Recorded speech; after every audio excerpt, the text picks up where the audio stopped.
എല്ലാവരെയും പുതിയ വാർത്തയിലേക്ക് ഞാൻ സ്വാഗതം ചെയ്യുകയാണ്. ഇറാനെ ഒറ്റ രാത്രി കൊണ്ട് പുറത്താക്കാം, അത് ചിലപ്പോൾ നാളെ രാത്രി തന്നെയാകാം എന്നാണ് ട്രംപിന്റെ പുതിയ വാക്യം.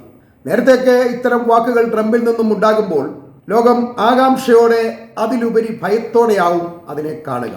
എന്നാൽ ഗസ യുദ്ധത്തോടെ ട്രംപിന്റെ ഗീർവാണങ്ങളുടെ ഹോൾസെയിൽ മാർക്കറ്റ് എല്ലാവരും കണ്ടു കഴിഞ്ഞിരിക്കുകയാണ്. ചെങ്കടലിലൂടെ അമേരിക്കൻ കപ്പലുകൾക്ക് വഴി നടക്കാൻ ഹൂത്തികളോട് പോലും ട്രംപിന് ഒരു സന്ധി ചെയ്യേണ്ടി വന്നു. അത്തരം ട്രംപ് ഇപ്പോൾ ഇറാനോട് ഓരോരോ വെല്ലുവിളികളും നടത്തുമ്പോൾ അതെല്ലാം അമേരിക്ക എന്ന അതിശക്തനായ രാജ്യത്തിന്റെ പ്രസിഡന്റിന്റെ വാക്കുകളായിട്ടല്ല, പകരം മിഡിൽ ഈസ്റ്റിൽ പൂഴിമണലിൽ തല ചവിട്ടിത്താഴ്ത്തിയ നിലയിൽ കുടുങ്ങിക്കിടക്കുന്ന ട്രംപ് ഗതികേട് കൊണ്ട് പറയുന്നത് പോലെ പരിഹാസത്തിന്റെ ലാഘവത്തോടെയാണ് ലോകം ഇതിനെ വിലമതിക്കുന്നത്. ഇറാനുമായിട്ട് യുദ്ധം ആരംഭിച്ച് ഒരാഴ്ചയ്ക്കുള്ളിൽ യുദ്ധം അവസാനിപ്പിച്ചെന്ന് പറഞ്ഞ് സ്വയം പിന്തിരിഞ്ഞോടിയ ആളാണ് ട്രംപ് എന്നോർക്കണം. വീണ്ടും ഇയാൾ എപ്പോൾ യുദ്ധത്തിൽ ജോയിൻ ചെയ്തു എന്ന് ആർക്കും അറിയില്ല.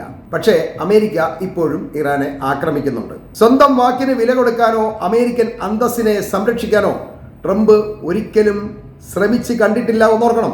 ഒരാഴ്ച കൊണ്ട് ഇറാനെ ആക്രമിച്ച് അവർക്ക് എന്തെങ്കിലുമൊക്കെ നാശനഷ്ടങ്ങൾ വരുത്തി ലോകത്തെ ബോധ്യപ്പെടുത്താൻ വെറുതെ ഒരു കരാർ ഉണ്ടാക്കി യുദ്ധം അവസാനിപ്പിച്ച് പിന്തിരിയാം എന്ന് കരുതിയാണ് ട്രംപ് ഇറാനുമായിട്ട് ചർച്ചകൾ നടക്കുന്നതിനിടയിൽ തന്നെ ഇറാനെ ആക്രമിച്ചത്. ഇങ്ങനെ ആക്രമിച്ച് ഒരു കരാർ ഉണ്ടാക്കി യുദ്ധം അവസാനിപ്പിച്ചിരുന്നെങ്കിൽ മിഡിൽ ഈസ്റ്റ് രാജ്യങ്ങൾക്ക് മുന്നിൽ ഒരു ഹീറോ പരിവേഷം നേടാൻ ട്രംപിന് നേരത്തെ കഴിഞ്ഞാൽ യുദ്ധച്ചിലവിന്റെ പേരും പറഞ്ഞ് അറബ് രാജ്യങ്ങളിൽ നിന്നും അയാൾക്ക് പിരിവും നടത്താമായിരുന്നു.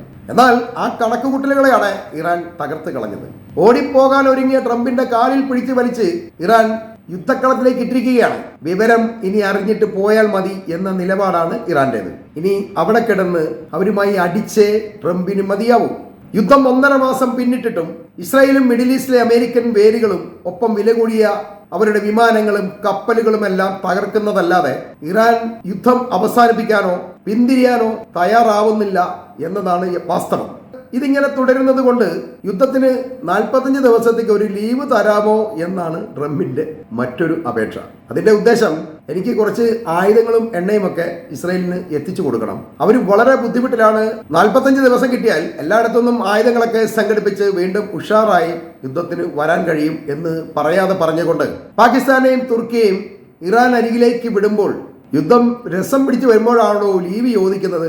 ഇക്കാര്യങ്ങളൊക്കെ പണിക്കിറങ്ങുമ്പോൾ തന്നെ ഓർക്കേണ്ടതല്ലേ? ലീവൊന്നും ഇനി തരാൻ പറ്റില്ല എന്ന ഇറാന്റെ മറുപടിയിൽ അടുത്ത നിമിഷം എന്താകും എന്നറിയാതെ ശരിക്കും ട്രംപിന്റെ കൈയും കാലും വിറയ്ക്കുകയാണ് എന്ന് പറഞ്ഞാൽ അതിന് അതിശയോക്തിയൊന്നും വിചാരിക്കേണ്ടതില്ല.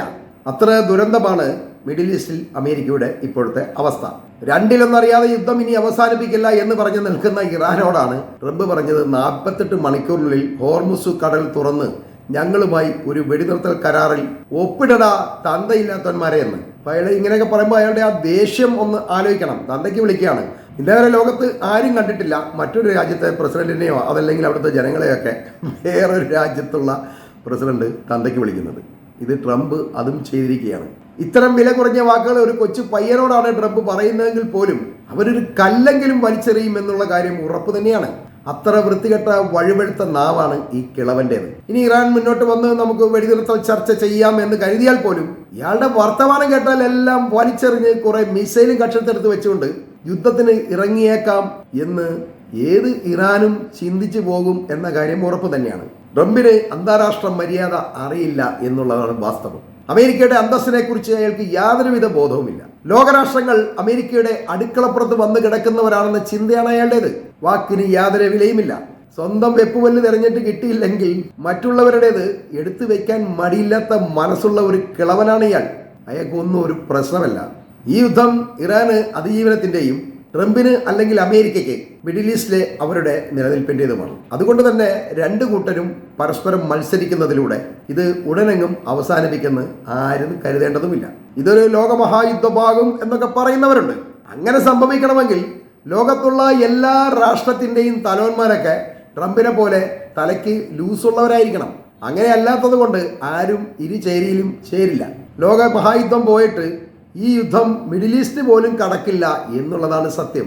ഇപ്പോൾ നടക്കുന്ന യുദ്ധം കൊണ്ട് സംഭവിക്കുന്നത് ഇത്രയും കാലം കൊണ്ട് ഇറാനും ഇസ്രായേലും അമേരിക്കയും ഉണ്ടാക്കിയതെല്ലാം പരസ്പരം തല്ലിയുടയ്ക്കാം എന്ന് മാത്രമേ ഉള്ളൂ.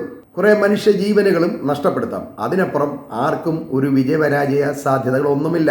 തന്നെയുമല്ല, യുദ്ധം തീർന്നാൽ 5 അല്ലെങ്കിൽ 10 കൊല്ലം കൊണ്ട് ഇവരെല്ലാം പഴയതിനേക്കാൾ ഭംഗിയായി വീണ്ടും തകർന്നടിഞ്ഞ നഗരങ്ങൾ പണിയുകയും ആഡംബരത്തോടെ ജീവിക്കുകയും വീണ്ടും വെല്ലുവിളികളും വാഗ്ദാനങ്ങളുമായി മുന്നോട്ട് നീങ്ങുകയും ചെയ്യും. കാരണം ഇത് പഴയ കാലമല്ല. ഇന്ന് എല്ലാത്തിൻ്റെയും ബാക്കപ്പുകളുണ്ട്. അത് റീസ്റ്റോർ ചെയ്താൽ വീണ്ടും എല്ലാം പഴയതുപോലെയാകും. അതുകൊണ്ട് ഇപ്പോഴത്തെ നാശത്തിലൊന്നും ആർക്കും വേവലാതി വേണ്ട. ഇന്ന് ഈ രാജ്യങ്ങളിലൊക്കെ ഉള്ളവരുടെ ഉത്തരവാദിത്വം സ്വയം മരിക്കാതിരിക്കാൻ പ്രാർത്ഥിക്കുക എന്ന് മാത്രമേ ഉള്ളൂ. എന്നാൽ ഇതിൽ പെടുന്നത് മിഡിൽ ഈസ്റ്റ് രാജ്യങ്ങളാണ്. നഷ്ടങ്ങൾ മുഴുവൻ അവർക്കാണ്. യുദ്ധം മൂലം ഈ രാജ്യങ്ങൾ സാമ്പത്തിക പ്രതിസന്ധിയിൽ വല്ലാതെ പെട്ടിരിക്കുകയാണ്. അവർക്ക് വലിയ ഗുണമൊന്നുമില്ലാത്ത യുദ്ധമാണിത്. പക്ഷേ ഇതിന്റെ കെടുതികൾ മുഴുവൻ അനുഭവിക്കുന്നത് ഈ ഇടയ്ക്ക് നിൽക്കുന്ന രാജ്യങ്ങളാണ്. ഇറാന്റെ വൈദ്യുത നിലയങ്ങൾ, പാലങ്ങൾ, ജനവാസ കേന്ദ്രങ്ങളെല്ലാം ആക്രമിക്കുമെന്നാണ് ഇറാൻ നരകമാക്കുമെന്ന് കഴിഞ്ഞ ദിവസം ട്രംപ് പറഞ്ഞതിന്റെ നിർവചനം. പകരം ഇസ്രയേൽ പരലോകമാക്കാനാണ് ഇറാന്റെ പുറപ്പാട്. പരലോകത്ത് നിന്നാകുമ്പം ജൂതർക്ക് നരകത്തിലേക്കും സ്വർഗത്തിലേക്കും ഒക്കെ ബസ് കിട്ടാൻ വളരെ എളുപ്പമാണ്. അതുകൊണ്ട് ഈ ജൂതരെല്ലാം പെട്ടെന്ന് പരലോകത്തെത്തിക്കാനാണ് ഇപ്പോൾ ഇറാൻ ശ്രമിച്ചുകൊണ്ടിരിക്കുന്നത്. അതുകൊണ്ട് ഇസ്രയേലിന് മേൽ കനത്ത ആക്രമണം ഇറാൻ നടത്തിക്കൊണ്ടിരിക്കുകയാണ്. ഇടതടവില്ലാതെ മിസൈലുകളാണ് ഇസ്രയേലിലേക്ക് അയച്ചുകൊണ്ടിരിക്കുന്നത്. ഇസ്രയേലിന് വമ്പിച്ച നാശനഷ്ടങ്ങൾ ഇപ്പം ലോകത്തുള്ള എല്ലാ മീഡിയകളും റിപ്പോർട്ട് ചെയ്യുകയാണ്. ഒരുപാട് മരണങ്ങളും പരിക്കുകളും ഇസ്രയേലിൽ ഉണ്ടാകുന്നുണ്ട്. അവരുടെ മുഴുവൻ കെട്ടിടങ്ങളും ബങ്കറുകളും എല്ലാം തകരുകയാണ്. ശരിക്കും ഇസ്രയേൽ തകർന്നടിയുന്നു എന്ന് പറയുന്നതിൽ യാതൊരു കുഴപ്പവുമില്ല. കാരണം ഇസ്രയേലിനെ തേച്ച് വെളുപ്പിക്കാൻ കഴിയാത്തത്ര അവരുടെ തകർന്നടിഞ്ഞ ദൃശ്യങ്ങൾ ലോകത്തിന് വ്യക്തമായി തുടങ്ങിയിരിക്കുകയാണ്. ഇനി അത് മറച്ചു വെക്കാൻ കഴിയില്ല. അവരുടെ പ്രതിരോധ സംവിധാനങ്ങൾ മുഴുവൻ തീർന്നതായിട്ട് ഞാൻ കഴിഞ്ഞ ദിവസം പറഞ്ഞു. അതിപ്പോൾ മീഡിയകൾ കൂടുതൽ വ്യക്തമാക്കുകയാണ്. അവർക്ക് തിരിച്ചടിക്കാൻ മാർഗങ്ങളൊന്നുമില്ല. അതുകൊണ്ട് തന്നെ ഈ വരുന്ന മിസൈലുകളെല്ലാം 2 കൈയും നീട്ടി സ്വീകരിക്കുകയാണ്. ഒരാൾക്ക് മാത്രം സ്ഥിരമായിട്ട് പരിക്കേൽക്കുകയും ചെയ്യുന്നുണ്ട്. ആ പരിക്കേൽക്കുന്ന ഒരാൾ ആരാണെന്ന് ഇപ്പോൾ അന്വേഷണം നടക്കുന്നുണ്ട്. എന്നും മിസൈൽ വീഴുമ്പോൾ ഒരാൾക്ക് മാത്രമേ പരിക്കേൽക്കാറുള്ളൂ. അതുകൊണ്ട് ഇപ്പം ഇസ്രയേലിൽ അങ്ങനെയാണ് സംഭവിക്കുന്നത്. പക്ഷേ ഇപ്പോൾ ആ ഒരാൾ മാറിയിട്ട് ഇപ്പം പലർക്കും പരിക്ക് പറ്റുന്നുണ്ട്, മരണങ്ങൾ സംഭവിക്കുന്നുണ്ട് എന്നൊക്കെ പറയാൻ തുടങ്ങിയിട്ടുണ്ട് കേട്ടോ. ട്രംപ് ഇറാനെ ആക്രമിക്കുമ്പോൾ സൗദി, ഖത്തർ, UAE, ബഹ്റൈൻ തുടങ്ങി മിഡിൽ ഈസ്റ്റ് രാജ്യങ്ങളുടെ അടിസ്ഥാന സൗകര്യങ്ങളെ ആക്രമിക്കുമെന്ന് ഇറാൻ മുന്നറിയിപ്പ് നൽകിയത് കൊണ്ട് കറണ്ടും കുടിവെള്ളവും ഒന്നുമില്ലാതെ 43 ഡിഗ്രി ചൂടിൽ എങ്ങനെ കഴിയാമെന്ന് അറബികൾ ഇപ്പോഴേ പരിശീലിക്കുന്നത് വളരെ നല്ലതാണ്.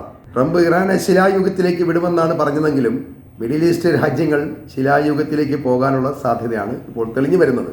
ഈ മിഡിൽ ഈസ്റ്റ് രാജ്യങ്ങളിൽ വെയിൽ വസന്തം വിരിയുന്ന സമയമാണ് ഇപ്പോൾ ആരംഭിക്കുന്നത്. ചൂടിൽ എല്ലാം വെന്തെരിയുന്ന അവസ്ഥ. ഈ ചൂടിന്റെ വസന്തത്തിൽ മിസൈൽ തീയും കൂടി ആവുമ്പോൾ അറബികൾ സൗഭാഗ്യത്തിന്റെ അങ്ങേ കോണിലെത്തിക്കുന്നത്, സന്തോഷിപ്പിക്കുന്നത് ട്രംപിനെയാവും. കാരണം അയാൾ ആഗ്രഹിക്കുന്നതും അത് തന്നെയാണ്. ഈ മിഡിൽ ഈസ്റ്റ് രാജ്യങ്ങൾ തകർന്നടിയുന്നത് അയാൾക്ക് വലിയ ഇഷ്ടമുള്ള കാര്യമാണ്. എന്നാൽ ഇപ്പോൾ ഈ ട്രംപ് ഉൾപ്പെടെ ലോകത്തുള്ള സകല രാജ്യങ്ങളും ഭയക്കുന്നത് ഹോർമുസ് കടലിടുക്കിലെ ചെക്ക് പോസ്റ്റിൽ ഇറാന്റെ അനുമതിയും കാത്തുകിടക്കുന്ന 100 കണക്കിന് ചരക്ക് കപ്പലുകളിൽ എത്ര എണ്ണത്തിനെ ഇറാൻ ഇനി കടലിൽ മുക്കും എന്ന കാര്യമാണ്. ഇറാനിൽ ആക്രമണം വർദ്ധിച്ചു കഴിഞ്ഞാൽ ഈ കപ്പലുകൾക്ക് നേരെയും ഇറാന്റെ മിസൈലുകളുടെ ശ്രദ്ധ തിരിയും എന്നുള്ള കാര്യം ഉറപ്പാണ്. അതുകൊണ്ട് തന്നെ തിരിച്ചോടാൻ കഴിയാതെ കിടക്കുന്ന ഈ കപ്പലുകൾ ആക്രമണം നേരിടേണ്ടി വരും. ഹോർമുസ് ആണ് ഇപ്പോഴത്തെ ഇറാന്റെ ഏറ്റവും വലിയ പിടിവള്ളി. അതിൽ മുറുകെ പിടിച്ചാൽ ലോകം മുഴുവൻ കുലുങ്ങും എന്ന് ഇറാൻ ഇതിനകം തന്നെ മനസ്സിലാക്കിയിട്ടുണ്ട്. അതുകൊണ്ട് അത് തുറക്കാതിരിക്കാനാവും ഇനി ഇറാൻ ശ്രമിക്കുക. ഇനി അവർ തുറക്കേണ്ടി വന്നു കഴിഞ്ഞാൽ അവർക്ക് ഇതുവരെ വന്ന യുദ്ധനഷ്ടങ്ങൾ ഹോർമുസ് കടക്കുന്ന കപ്പലുകളുടെ ടോൾ ഫീസായി പിരിച്ചെടുക്കും എന്നും ഇറാൻ അറിയിച്ചിട്ടുണ്ട്. അവർക്ക് യുദ്ധത്തിൽ ചിലവായ മുഴുവൻ തുകയും കിട്ടേണ്ടതുണ്ട്.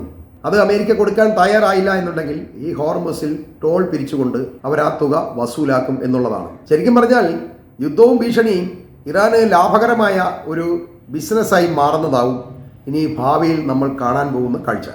ഇനി അഥവാ അമേരിക്കയുമായി ഒരു കരാർ ഉറപ്പിച്ച് യുദ്ധം അവസാനിപ്പിച്ചാൽ പോലും മിഡിൽ ഈസ്റ്റ് രാജ്യങ്ങൾക്ക് മേൽ ഇറാന്റെ ഭീഷണി ഇനിയുള്ള കാലം നിലനിൽക്കുക തന്നെ ചെയ്യും. ഇതിനെ ചെറുക്കാൻ അമേരിക്കയ്ക്കും കെൽപ്പില്ല എന്ന് തെളിഞ്ഞതോടെ ഇപ്പോൾ അമേരിക്കയ്ക്ക് മിഡിൽ ഈസ്റ്റ് രാജ്യങ്ങൾ കൊടുക്കുന്ന സംരക്ഷണ പണം ഇറാന് കൂടി വീതം വെക്കേണ്ട ഒരു അവസ്ഥയിലേക്കാവും ചെന്ന് ചേരുക.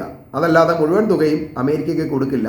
അതിൻ്റെ പകുതി ഇറാനും കൊടുത്ത് പകുതി അമേരിക്കയ്ക്കും കൊടുക്കും. അങ്ങനെ തന്നെയാവും ഇനി മിഡിൽ ഈസ്റ്റ് രാജ്യങ്ങൾ ചെയ്യുക. വിശാല ഇസ്രായേൽ എന്ന നെതന്യാഹുവിന്റെ സ്വപ്നമൊക്കെ വലിച്ചു കീറിക്കളഞ്ഞ് ഇസ്രായേൽ കൂടുതൽ ഉൾവലിഞ്ഞ് കഴിയേണ്ടിയും വരും. ഇത്തരം മാറ്റങ്ങളിലൂടെ അല്ലാതെ മിഡിൽ ഈസ്റ്റ് ഒരിക്കലും ഇനി ശാന്തമാവുകയില്ല എന്നും അറിയുകയാണ്. ഈ വാർത്തകൾ ഞാനിവിടെ അവസാനിപ്പിക്കുന്നു.